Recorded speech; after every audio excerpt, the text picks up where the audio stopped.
There are indications that the Russian military might be abandoning their bases in Syria. As reported by Naval News, the exodus actually started on December 2nd, a few days before the regime's collapse, when the Russian auxiliary ship Yelnya, a Project 160 Altay-class oiler, departed Tartus Naval Base. And our friends at USNI News report that a satellite image from December 5th shows 3 Russian Navy guided missile frigates, 2 from the Admiral Gorshkov class and 1 from the Admiral Grigorovich class, an improved Kilo-class attack submarine, and 2 support ships pierside at Tartus, while another image from December 10th shows the naval base abandoned. Another satellite image from the same day shows the 3 Russian Navy frigates off the coast of Syria. It's unclear whether those ships intend to loiter at sea until the Russian government can work out a deal to remain at Tartus, or they'll ultimately return to Russia.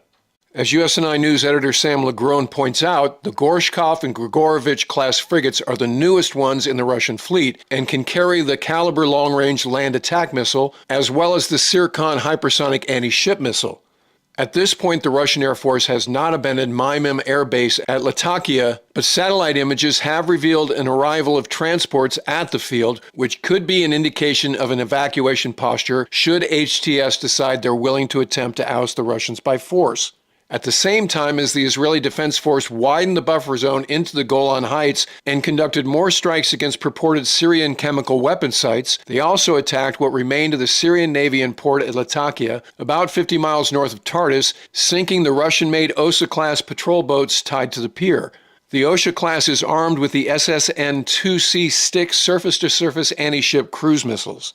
Israeli Defense Minister Israel Katz confirmed the strike, saying, "The IDF has been operating in Syria in recent days to strike and destroy strategic capabilities that threaten the state of Israel. We operated to destroy the Syrian fleet with great success."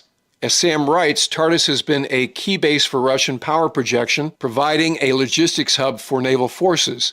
Built by the Soviets in the early 1970s, the base was seldom used after the Cold War until Russian forces invaded Crimea in 2012. Russian forces were key to supporting the regime of Bashar al-Assad. After that, Tartus hosted ships that were used for Russian presence operations during the early days of the invasion of Ukraine.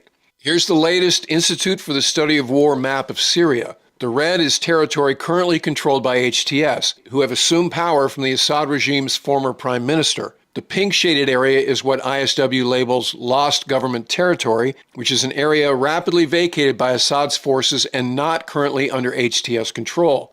The light purple are areas controlled by the Turkish-backed Syrian National Army, who allied with HTS for the final push into Damascus that caused Bashar Assad to flee to Moscow.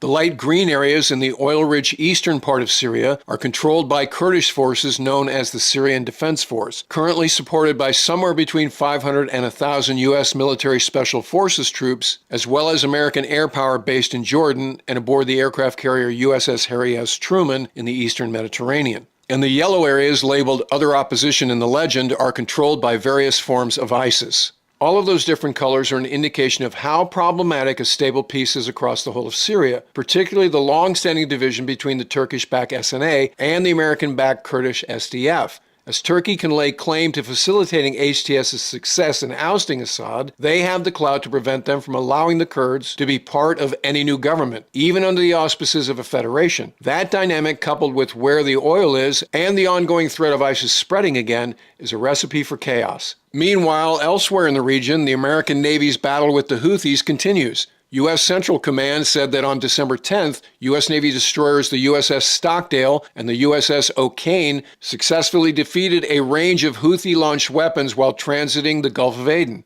According to CENTCOM, the destroyers were escorting 3 U.S.-owned, operated, and flagged merchant vessels that were targeted by multiple one-way attack uncrewed aerial systems and 1 anti-ship cruise missile. The Arleigh Burke-class destroyers successfully engaged all of those Houthi weapons, most likely using SM-2 and SM-6 Standard missiles.